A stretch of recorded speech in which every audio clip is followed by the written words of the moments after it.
আল্লাহ রাসূল সাল্লাল্লাহু আলাইহি ওয়াসাল্লাম বলেন, বিশেষ করে এই জিলহজ মাসের 9 তারিখের রোজা অর্থাৎ আরাফার দিনের রোজা, ঈদের আগের দিনের রোজা,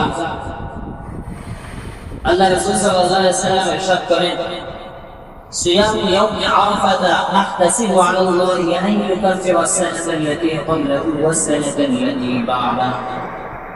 আল্লাহ রাসূল সাল্লাল্লাহু আলাইহি ওয়াসাল্লাম বলেন, আমি আল্লাহ তাআলার দরবারে আশা রাখি যে আরাফার রোজা দ্বারা আল্লাহ রাব্বুল আলামিন পূর্বের 1 বছরের গুনাহ এবং পরের 1 বছরের গুনাহ আল্লাহ তাআলা ক্ষমা করে দিবেন।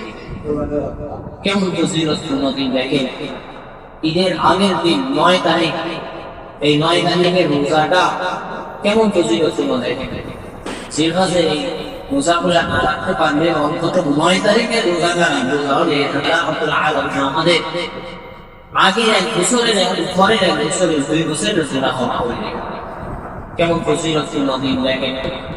তো এই জন্য আমরা সকলের চেষ্টা করবো জিলহজ সম্মানিত একটা মাস, ফজিলতপূর্ণ একটা মাস, প্রথম 10 দিন গুরুত্বপূর্ণ দিন, ফজিলতপূর্ণ দিন, অন্তত 9 তারিখের রোজাটা আমরা সকলে রাখার চেষ্টা করবো। আল্লাহ তাআলা সকলকে তৌফিক দান করুন।